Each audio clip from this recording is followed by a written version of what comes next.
Grabe guys, walang hinto-hinto. Tuloy-tuloy nga po ang pagtaas na itong si XRP. Makikita po natin dito na record-breaking talaga. It broke na yung 2021 na all-time high resistance niya. Makikita po natin dito, grabe talaga yung pagtaas niya. 300% plus in the past several days, in the past several weeks. Ngayon ang tanong, no, sa video na ito is, tutuloy-tuloy pa ba itong pagtaas, no? Kasi napakataas na po ng kanyang RSI at meron tayong mga technical basis dito and also sa price action and also sa volume, no? So medyo technical perspective muna tayo sa ngayon, guys, no? So pero bago natin simulan yan, kung bago ka pa lamang pala dito sa aking mga social media accounts, ako nga po pala si Estudyante Trader, sa tayong Junior Financial Analyst. Gumagawa tayo ng mga content about business, finance, investing, trading. Kaya naman, mag-follow ka na para nang sa gayon, marami ka pang matutunan dito sa aking vlogs, no? So, unahin na natin, guys, no? Makikita nga po natin dito ang short-term na resistance niya kasi, or it ranges from 0.30 to 0.90, no? So there is a $0.60 difference between the support and the resistance. Ngayon, nag-breakout na nga yan. Makikita po natin dito, ayan nga, yung kasagsakan ng pagtaas din ng Bitcoin, no? Makikita natin dito at around third week, no? Second to third week of November, December 2 na po ngayon, no? Kalagitnaan, nag-break na siya.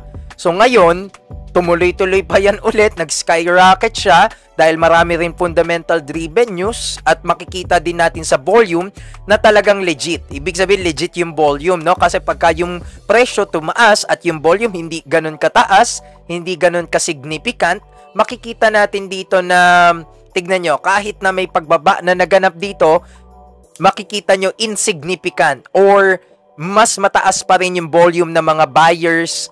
Okay, mas mataas pa rin yung demand kaysa sa supply. Kaya makikita natin dito, as the price goes down, makikita natin dito, makikita natin dito yung volume naman ng sellers bumababa.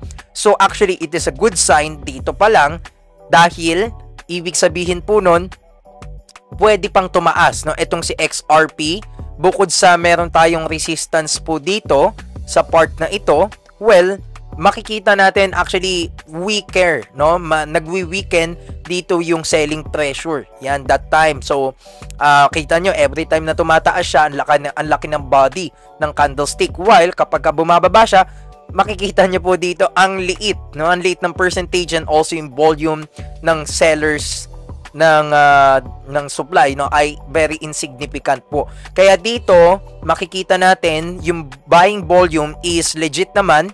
Okay, yun nga lang, syempre, meron tayong mga indicators, no, na hindi lang yung ranges, hindi lang yung volume, but also we have the RSI, nasa 93 na siya ngayon. Kaya kung babalikan natin, yung medyo kaninang galaw niya, ito yung pinaka-high niya po ngayon, no? Ito yung pinaka-point, no, na kailangan niyang i-break. Yan. Actually, itong resistance level na ito, no?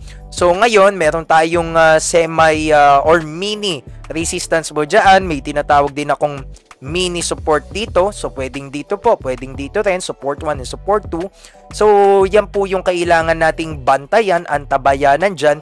Kasi ayan na naman po, no, kapag ka nag-breakdown dito yan, medyo makakakita tayo for phases of market, no? Dito yung accumulation, markup pace, and then dito na po yung makikita natin dito na nagsa-sideways na siya ulit, naging stagnant yung price niya.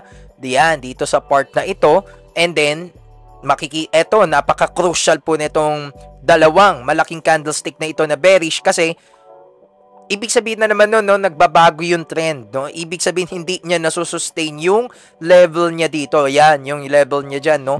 So, yung price action. Kaso, ang nangyayari po is, bumabawi naman, pero andun pa rin yung selling pressure, eh. So, wag niya gayahin sana yung, ayan, anong sunod nito? Declining pace, no? Kapag ka nag-breakdown siya below this area, no, or below this level. So yun yung pinapanggambahan natin dyan, or yun yung kailangan nating obserbahan ngayon dito sa XRP, no. Pero so far, syempre marami nang kumita dyan, marami nang pumaldo, and makikita natin dito, guys, no, na talagang walang tinatamaan, walang tinatamaan na kanyang resistance, no. So ang tagal bago yung resistance niya dito, ang tagal po, no. Makikita natin dito ang tagal, no, bago umabot doon sa kanya resistance, no. So pero ngayon talagang nag-skyrocket siya, tumaas ng tumaas. Kayo ba mga traders, no, ano sa tingin nyo yung possible move neto? Kasi para sa akin is ang talagang gagawin niyan, pwede pang magpakita ng momentum yan pataas dahil legit po yung volume, no. But again, this is not an advice, no, an investment or financial advice. Sa tingin lang natin, malakas ang momentum niya, pwede pang tumaas ng kaunti yan. Kasi nga base sa RSI, pag yan talaga naging 95, 96, no, medyo syempre delikado ng bumili. Ngayon pa nga lang medyo delikado na no, there is a room pa for upward, but hindi ko kayo in-encourage. No, sinasabi ko lang dito may opportunity naman, but syempre aralin nyo, pag-iisipan nyo pa rin, pagpaplanuhan para nang sa gayon tumama yung timing ng entry nyo at ng exit nyo. So yun lamang guys, Estudyante Trader here. Follow for more contents like this.